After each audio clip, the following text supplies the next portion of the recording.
Nah, kemudian terakhir ini nggak boleh lama-lama. Kalau lama-lama nanti sampean pinternya nyanyi saya. Jadi sudah. Tapi nggak apa-apa lah. Saya ini termasuk kiai yang sudah diundang. Ini termasuk Pak MPR, nggak boleh ngundang saya. Pak Nusron apalagi nggak boleh. Itu kalau di kampung sama saya hormat. Kalau di sini kok kayak menteri gitu. Menteri betul tapi. Lawang gurunya dia itu teman saya gitu. Jadi tanya ini kalau nggak percaya. Makanya kalau sama saya beliau cium tangan, saya sebetulnya ya nggak siap dicium tangan menteri itu nggak siap. Apalagi dihormati Pak Nazar nggak siap, nanti dikira minta haji malah repot. repot. Saya ini tadi bisik-bisik itu urusan ilmu tasawuf, ya ada urusannya dengan haji ndak. Cocokan. Kenapa beliau suka ilmu tasawuf? Saya kan sering lihat beliau ceramah di TV. Katanya obat Gus obat. Anak-anakku sekalian, para jamaah majelis Rasulullah dan para pencinta Sayyidina Muhammad, sampai kita kepada tausiah terakhir. Nanti setelah ini ada zikir bersama, zikir jalalah seperti biasa. Namun kita akan dengarkan tausiah terakhir dari yang kita tunggu-tunggu jauh-jauh dari Rembang, Jawa Tengah. Beliau menghadiri acara kita dan beliau tadi menyampaikan, saya tanya, Gus, kira-kira Gus Baha mau di podium atau di sini? Saya milih ceramahnya sambil duduk. Jadi khasnya Gus Baha ini adalah anak-anakku sekalian sangat tawadhu. Ilmunya luar biasa tapi tawadhunya juga luar biasa. Beliau tidak mau berdiri, beliau akan duduk saja. Jadi mohon kita simak, kita dengarkan tausiah dari beliau. Mudah-mudahan ini bermanfaat untuk dunia dan akhirat kita. Kepada Al-Mukarram Kiai Haji Bahauddin Nur Salim atau Gus Baha, alaihi fal yatafaddal mashkur wa ma'jur.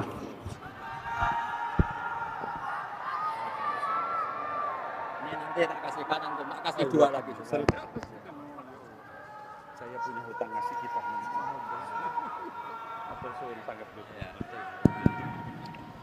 Assalamualaikum warahmatullahi wabarakatuh. Waalaikumsalam. Alhamdulillahirabbil alamin wassalatu wassalamu ala asyrofil mursalin sayyidina Maulana Muhammadin wa ala alihi wa sahbihi ajmain, amma ba'du. Ingkang sangat kula hormati niki wonten Habib Nabil, semua keluarga besar Habib Mungtir, semua min usulihi wa furuhi sedanten ingkang kula hormati. Ingkang terhormat Habib Ahmad Bahar, Habib Ja'far Al-Attas, niki wonten Profesor Nazaruddin, wonten Pak Muzani, wonten Mas Nusron sedanten ingkang kula hormati. Yang spesial, saya ini punya dua permintaan. Satu, jangan diundang lagi. Dua, saya minta maaf kalau yang ingin ngundang, mohon nggak usah diteruskan. Saya akan cerita yang ilmiah. Saya terima kasih tadi sama Habib Abdullah bin Ja'far sama Ustadz Hasan Saifur Rijal. Begini, kenapa saya banyak dikutip para narasumber? Karena saya ini jenis kiai yang otoritatif. Jadi saya ini karena nggak menteri, sehingga kalau belajar itu serius sekali. Ya alhamdulillah ini ada Pak Muzani, orang yang bisa ngelantik seseorang jadi presiden. Masih punya utang satu, bisa nggak ngelantik kita jadi ahli surga itu. Begini kalau cerita ilmiah, nanti saya baca hadisnya. Ada kelebihan kita jadi manusia itu justru karena ketidaktahuan kita. Kita tentu hingga detik ini tidak melihat surga langsung, tidak melihat neraka langsung, apalagi melihat Allah Subhanahu wa Ta'ala. Tapi selalu ada teori, dan ini dibenarkan oleh semua ulama karena ini nas itu mansus. Dan itu diantara kelebihan Rasulullah SAW adalah diutus kafatan linnas, untuk semua orang. Sehingga ada orang ditanya, dengan apa kamu tahu kalau Tuhan itu satu? Orang ini dengan enteng menjawab, innal isnaini, angka 2, 3, 4 dan seterusnya, nisbatu dzalika ilal wahid nisbatul far'i ilal asli. Jadi segampang itu nerangkan ayat qul huwallahu ahad, Allah itu satu. Karena angka itu 2, 3 sampai 1 miliar 1 triliun, nisbatu dzalika ilal wahid nisbatul far'i ilal asli. Semua itu asal usulnya satu. Begitu juga begitu gampangnya Syekh Nawawi Al-Bantani menerangkan kenapa bismillah itu dimulai ba. Huruf hijaiyah kan alif, tapi kalau bismillah dimulai dari satu ba. Ba itu ada titik satu. Anda gambar kambing, gambar apa saja, gambar Anda entah baik entah jelek, itu tetap dimulai satu titik. Nah, satu titik ini disebut nuktotil wujud, asal usul wujud. Sebab itu kitab I'anatul Thalibin, tadi Habib Nabil cerita sanad-sanadnya Mbah Mun. Sebetulnya kalau boleh angkuh, yang berhak cerita itu saya, karena kitabnya milik saya. Tapi beliau tak kasih terus cerita, ya alhamdulillah. Ada penyambungnya. Nanti tak kasih lagi beliau. Ya memang yang paling berhak beliau karena turunannya itu. Tapi kitabnya dari saya, jadi ya satu-satu. Kitab I'anatul Thalibin itu dikarang oleh ulama top, namanya Sayyid Abi Bakar Sato. Beliau punya murid yang sangat terkenal di Indonesia, namanya Syekh Mahfud At-Turmusi. Syekh Mahfud ini punya murid diantaranya yang paling terkenal tentu Mbah Hashim sama Mbah Ahmad Dahlan, pendiri Muhammadiyah. Jadi kemudian kitab I'anah ini populer sekali untuk menerangkan fikih-fikih di Indonesia. Termasuk cerita bahwa wujubul jihad itu wujubul wasail lal maqasid. Jadi jihad itu wajib, itu wujubul wasail lal maqasid. Sama cari di syarah. Sekiranya dakwah itu bisa tidak dengan jihad, dengan pengajian kayak Majelis Rasulullah, kayak Majelis Nurul Mustafa, kayak kiai-kiai kampung, itu sudah cukup karena sudah isolul maksud, orang sudah menjadi kenal Allah Subhanahu wa taala. Sebab itu ketika Sayyidina Ali diutus di beberapa peristiwa termasuk di Khaybar, Sayyidina Ali didhawuhi la ayyahdiyawu bika rajulan wahidan khairan laka min khumrin na'am. Ada satu saja yang Islam karena kamu itu lebih baik daripada kemenangan. Nah, kemudian ini supaya otoritatif menghormati masjid ini, Masjid Istiqlal, masjid yang luar biasa bersejarah. Saya baca keterbatasan kita, tapi ini menjadi kelebihan. Ini hadis di Shahihul Bukhari. Nanti sebagian materinya saya tinggal supaya ini tadi otoritatif tadi, supaya semuanya pakai sanad. Ini hadis dari Shahihul Bukhari, sehingga Anda tidak perlu tanya ini sahih apa enggak, karena ini di Shahihul Bukhari ikutnya nomor hadisnya itu 6408. Monggo kalau mau dihafal. Biasanya jenengan kan hanya hafal Arba'in Nawawiyah. Ini hadis ini nomor 6408. Ada keterbatasan yang akhirnya menjadi kelebihan kita, yaitu kita tidak tahu Allah Subhanahu wa taala. Suatu saat para malaikat ditanya, apakah mereka yang membaca tasbih di sini, misalnya di Istiqlal ini, ngerti saya? Kata Allah. Kata malaikat, tidak tahu. Fayaqulu hal ra'auni. Qal fayaqulu nala wallah ma ra'auka. Qal fayaqulu kaifa la ra'auni. Yaquluna la ra'auka kanu asyadda laka ibadatan wa asyadda laka tamjidan wa aktsara laka tasbihan. Andaikan manusia itu ngerti engkau ya Allah, maka tasbih mereka ini akan lebih dari kita. Saya beri contoh, ini terutama untuk zuriat Rasulullah SAW. Nabi itu manusia, bashar, tapi lakal bashar. Nabi ketika muji Allah SWT ini supaya kalau sholat jangan hayati. Misalnya pertama muji begini, lakal hamdu mil'us samawati wa mil'ul ardi. Kebanyakan di Jawa memang baca pakai rofaknya mil'u. Tapi di beberapa sanad dibaca mil'a, itu urusan Arab lah. Engkau itu saya puji seluas langit dan bumi, seluas langit dan bumi.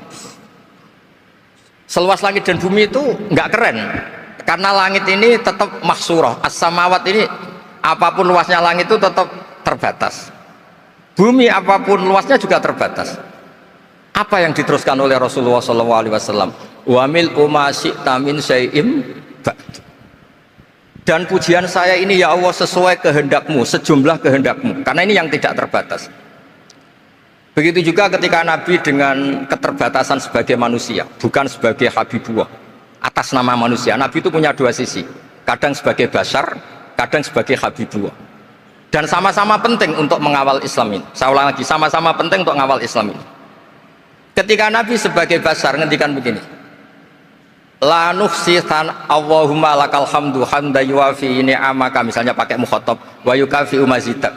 Saya memuji engkau ya Allah dengan pujian yang sesuai jumlah nikmatmu. Wa yukafi umazidak, dan bisa berserasian dengan tambahan-tambahan nikmatmu.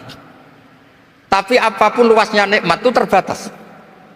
Sehingga Nabi nambahi, la ukhsi thana'an alita anta kama athnita ala nafsik. Saya muji ini tidak terhitung sama sejumlah pujian yang engkau lakukan. La ukhsi atau la nukhsi thana'an alika anta kama athnita ala nafsik.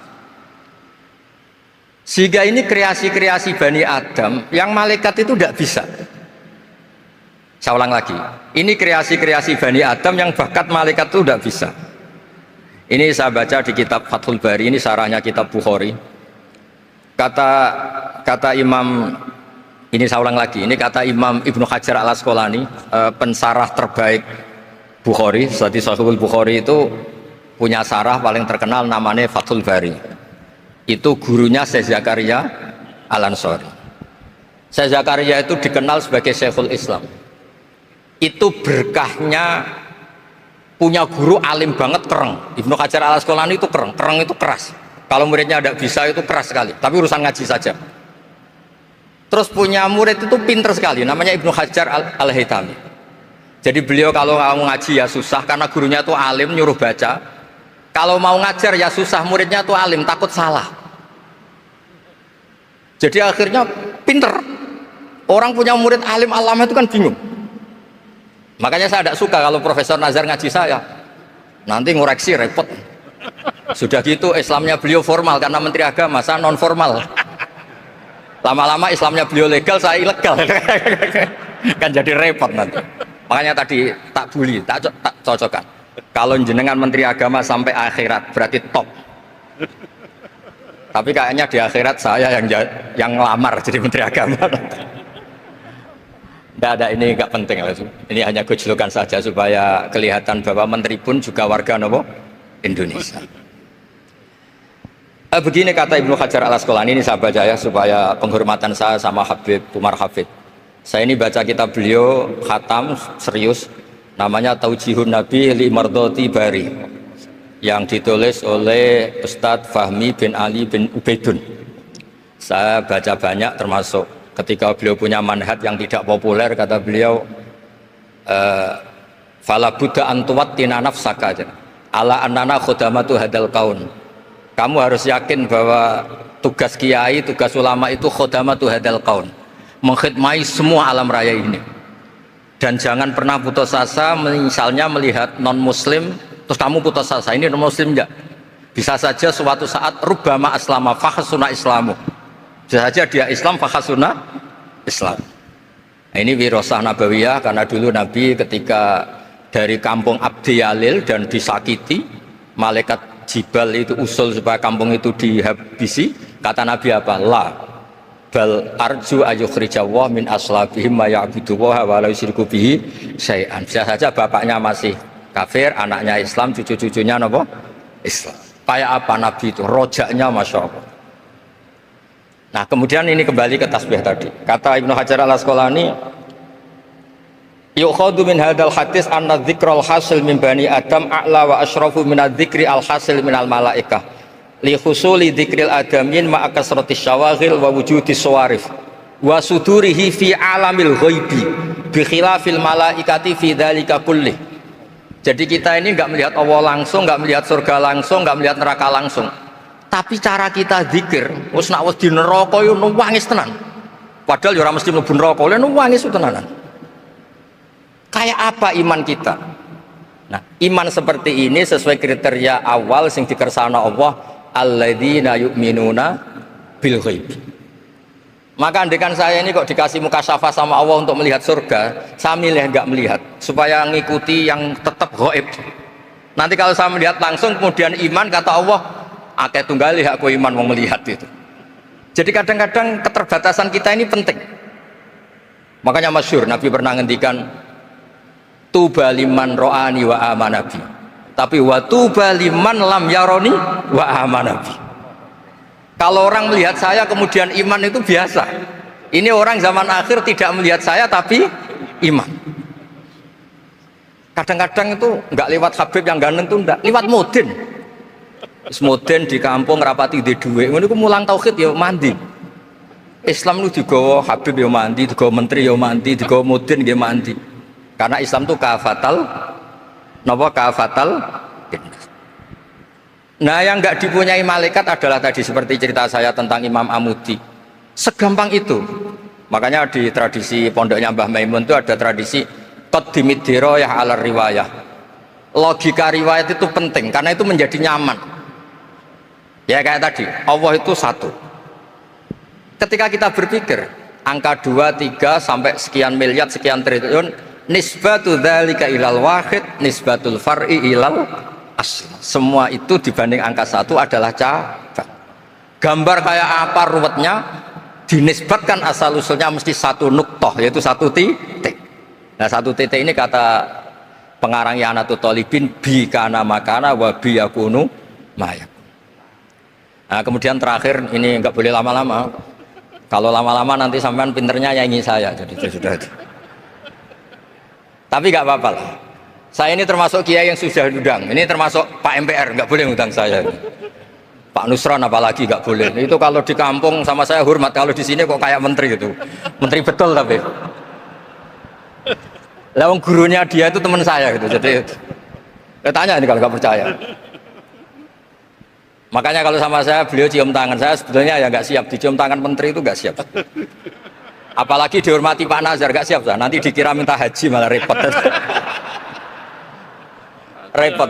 Saya ini tadi bisik-bisik itu urusannya ilmu tasawuf, ya ada urusannya dengan haji. Nah, cocokan. Kenapa beliau suka ilmu tasawuf? Saya kan sering lihat beliau ceramah di TV. Katanya obat Gus obat. Orang kalau belajar tasawuf kan kepenak itu. Kayak wis ahli swarga kan kepenak di tasawuf itu kan mang. Sekarang saya cerita tentang ini karena bidang yang saya tekuni. Ada kitab tentang ulumul Quran namanya Al-Mufradat fi Gharibil Quran. Dikarang oleh Ar-Raghib Al-Asfihani. Ini kitab luar biasa. Di situ hanya cerita lafat-lafat per kata. Saya tadi sebelum kesini ngajar dulu di pondoknya Beki, Baitul Qurannya Pak Kures. Karena memang saya termasuk pengajar di sana. Artinya kalau saya sering ke situ, jangan iri. Memang saya termasuk pengajar di sana. Termasuk pengajar yang keren maksudnya. Keren itu artinya pakai referensi, bukan asal. Begini kata kitab itu. Rasulullah SAW itu kan punya nama Muhammad, orang yang banyak sikapnya atau semua sikapnya terpuji. Termasuk ketika sebagai manusia, sama kita termasuk ketika sebagai apa? Manusia. Sebagai manusia aja Nabi gak pernah salah. Begini kata kitab itu. Nabi-nabi yang keren-keren itu, sama lihat di Ahadits Syafa'ah, itu masih egois. Ketika ada haulul mauqif, ada prahara mauqif, itu semua Nabi bilang nafsi, nafsi, nafsi, nafsi. Ketika dimintai syafaat bilang nafsi, nafsi. Tapi Rasulullah SAW itu beliau ngendikan ummati, ummati. Dan beliau ketika dimintai syafaat kata beliau sudah, analah, saya bisa memberi syafaat. Kata beliau, fa'akhirru lillahi ta'ala sajidan fayaqulu li ya Muhammad irfa' ra'sak wasal tu'tah wasfa'tu syaffa'. Kayak apa hebatnya Rasulullah SAW? Umumnya para nabi melihat akhirat itu sudah akhir dari semua amal.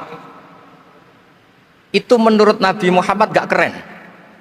Allah itu gak bisa didikte akhirat. Allah itu Tuhan, tetap yaf'alu ma yasha. Jadi gak bisa misalnya sudah akhirat orang nyuwun sewu terus tanya, ya Rasulullah ini sudah akhirat kok jenengan sujud bareng ini gimana? Ini sudah nggak darul amal tapi ini darul jaza. Tidak bisa. Akhirat nggak bisa dibatasi. Karena akhirat nggak bisa membatasi Allah, Nabi tetap dengan rileksnya minta sama Allah. Fa ahmaduhu bima hamida allamani ya rabbi. Kemudian saat itu saya muji-muji Allah dengan pujian yang luar biasa. Terus kata kitab itu, fa Muhammadun Ahmadu min ghairihi. Makanya beliau punya nama Ahmad. Ahmad itu afal tafdil, bukan fi'il mudhari' waqi' mutakallim. Ini pernah madrasah dulu di Qudsiyah. Tamat terus. Beliau kalau di rumah hormatnya enggak kayak tadi, lebih dari itu. Tadi di sini pejabat terus. Sembrono ya di sini itu. Ya tapi nggak apa-apa itu. Tadi sudah dipuji akhlaknya baik, apa-apa baik, alhamdulillah. Fa Muhammadun ahmadu min ghairihi. Ketika para nabi nggak bisa muji Allah di mahsyar, bahkan mereka itu nyuwun sewu egois, hanya mikir diri sendiri, nafsi-nafsi. Rasulullah Muhammad ini punya nyali untuk muji Allah dan tetap mengajukan permohonan apa? Syafaat. Makanya disebut fa Muhammadun ahmadu min ghairi. Sampeyan lihat di Bukhari, di Muslim. Fa ahmadu fi mahamida alamaniha rabbi. Tetap muji-muji Allah. Nah, bukti bahwa teori saya benar dan otoritatif adalah yang nggak bisa hilang di surga itu juga wiridan. Ketika kita masuk surga, apa kita kegiatannya? Da'wahum fiha subhanakallahumma wa tahiyyatuhum fiha salam wa akhiru da'wahum alhamdulillahi rabbil alamin. Nah, kemudian ini juga yang terus kemudian dinyatakan al-baqiyatus sholihat. Ini kalimat-kalimat yang abadi. Karena apa? Di dunia ya kita bilang subhanallah alhamdulillah, di akhirat dia bilang subhanallah. Kayak apa kerennya kita sebagai Bani Adam? Nah, makanya disebut alladzina yu'minuna bil ghaibi. Wong tidak melihat Allah, tidak melihat surga, tidak melihat neraka, tapi iman kita ini kayak iman sing musyahadah. Iman sing hakul yakin, ainul yakin. Kenapa demikian? Ya karena tadi kita diajari terus menerus oleh Rasulullah SAW. Yang terakhir saya cerita mukjizat. Ini juga terkait dengan betapa mudahnya hadad din ini di logika, dicerna. Kata Rasulullah SAW, sabda Nabi di hadis, salang lagi ini hadis sahih di bab awal Fadailul Quran di Sahihul Bukhari. Dicek, kalau nggak percaya dicek.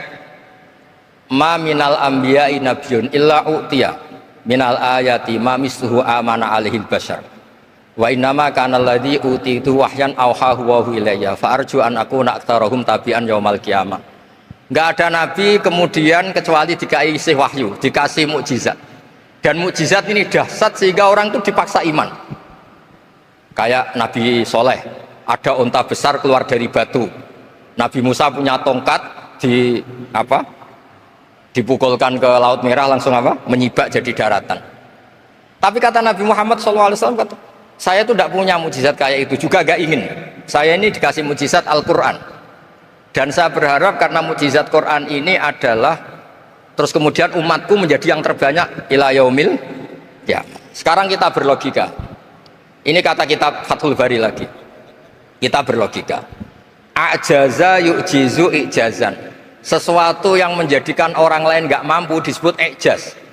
Kemudian karena ayat menjadi mukjizat. Sesuatu yang kita sepakat tidak mampu. Nah, kalau itu masalahnya, tongkat dipukulkan laut kemudian menjadi kering, kita mampu enggak? Enggak kan? Tapi pertanyaannya, Anda bikin nyamuk mampu enggak? Enggak kan? Anda bikin sapi, bikin unta mampu enggak? Enggak kan? Makanya Nabi Muhammad SAW cukup, sudahlah kamu itu manusia, bahkan sekedar menciptakan lalat itu udah bisa. Inna Allaha la yastahi ayyadriba masalam ma'ba'udatan fama fawqaha. Kemudian mukjizat ini sama Nabi dicontohkan hal-hal yang keseharian kita. Wa min ayatihil lailu wan naharu wasyamsu wal qamar. Sekarang peristiwa laut dibelah Nabi Musa dengan matahari yang nggak pernah turun mesin, itu keren mana coba? Keren matahari yang nggak pernah turun mesin. Terus kata Ibnu Hajar al Asqalani, li'annal mu'jizat al-madiyah kanat khisyatan tusyahadu bil absor kana qati soleh wa asa Musa wa mu'jizatul Quran tusyahadu bil basirah fakana man yattabi'uhu atau yatba'uhu li ajliha aksar. Fa innal ladzi yusyahadu bil absar yang qaridu bingkiradi musyahidihi wal ladzi yusyahadu bil basirah bakin. Ya, saya ulang lagi, bakin. Ya, bakin terus disaksikan orang sing ja'a badal awali mustamirrah. Begini logikanya. Mukjizat kayak nakoti Soleh atau Asa Musa yang terkenal. Saya andaikan jadi umatnya Nabi Musa terus dikasih tongkat itu, terus bisa apa coba? Ketika kita punya utang disuruh nyaur, ya nggak bisa dipakai jaminan kan. Sudah gitu orang tanya, ini asli apa enggak? Kalau asli buktikan, kan ya repot. Tapi kalau kita jadi umatnya Rasulullah SAW ditunggoni Quran, punya banyak masalah resepnya sabar. Kalau nggak bisa sabar ya nyari kiai-kiai tukang ijazah anak menodongannya mandi. Karena orang mensifati Allah itu macam-macam. Makanya saya pastikan, nggak ada agama yang mengajarkan rasional kayak agama apa? Islam. Makanya liqaumi yaqilun liqaumi yatafakkar. Coba misalnya nyamuk. Kamu bikin nyamuk tidak bisa kan? Nyamuk punya organ tubuh kecil, organ tubuhnya punya urat. Kamu mikirnya kayak apa? Sekedar bikin patungnya saja tidak bisa, apalagi bikin nyamuk. Jadi untuk mengakui kudronya Allah yang tidak terbatas dan kita lemah, itu udah usah nunggu peristiwa kayak terbelahnya laut. Cukup wa ma min dabbatin fil ardi wala ta'ir yatiru bi janahihi illa umamun amsalukum inna fi khalqis samawati wal ardi waqtilafil laili wan nahar, seterusnya la ayatil liqaumi yaqil. Nah, gara-gara pola yang diajarkan Nabi itu ila yaumil qiyamah orang tetap Islam karena nyaman dengan kepastian mukjizat ini baqiyah ila yaumil qiyamah. Itu kayak apa baiknya Nabi? Makanya saya suka tadi burda yang dibaca. Ada ulama kayak Muhammad bin Said Al-Busiri yang ngarang burda. Itu kalau berpikir itu sederhana. Ngeten lho Gusti, malah nerangno pangeran. Lama da'awa da'ina li ta'ati bi akrami rusli kuna akramal umami. Ngeten lho Gusti, karena Rasul Muhammad itu terbaik, ya logikanya umatnya juga terbaik. Jadi lama da'awa da'ina li ta'atihi bi akrami rusli mesti kuna akramal umami. Jadi burda ini saking manjanya sama Allah sampai bilang gini, wala yadhiqa Rasulullah jahuka bi idal karimu tajalla bismimun takim. Ya Allah, engkau telah menamai Nabi engkau itu Raufur Rahim, yang penuh kasih sayang, yang sohibus syafaat. Maka ketika engkau ingin nyiksa kami dengan alasan engkau ini al-muntakim, dat yang bisa nyiksa orang maksiat, jenengan harus ingat ya Allah bahwa Nabi kita itu Nabi yang engkau gelari Raufur Rahim. Ya kalau gitu jangan jadi nyiksa. Terus gunanya apa digelari Raufur Rahim ra iso nyafaati gitu. Itu jenenge wala yadhiqa Rasulullah jahuka bi idal karimu tajalla bismi muntah. Terus fa inna min judika dunya wa darrataha wa min ulumika imal lauhi wal qalam. Dan itu juga yang dibuktikan Rasulullah SAW. Sampai beliau ngendikan likulli nabiyyin da'watun mustajabah wa akhtabi da'wati syafaatan ummati yaumal qiyamah. Semua nabi itu punya doa yang mustajab dan semuanya sudah dipakai di dunia. Tapi saya menyimpan jatah itu supaya saya tetap punya hak syafaat fi yaumil qiyamah. Terus ini bukti-bukti bahwa ilmu yang selama ini diajarkan para habaib, para kiai itu otoritatif. Saya hanya bantu jenengan memastikan kalau hadis itu sahih, dimaknai oleh ulama-ulama yang kredibel. Ya, perjanjian terakhir tadi, saya ini termasuk kiai yang sergap, tanya Mas Nusron, Pak Muzani juga pernah ke rumah saya. Meja saya itu isinya ya kitab. Habib Nabil pernah ke kamar, isinya kitab. Jadi kalau jenengan ngundang saya itu berhadap-hadapan sama hukumnya Allah, yaitu ganggu orang belajar gitu aja. Mohon ngoten mawon, assalamualaikum warahmatullahi wabarakatuh.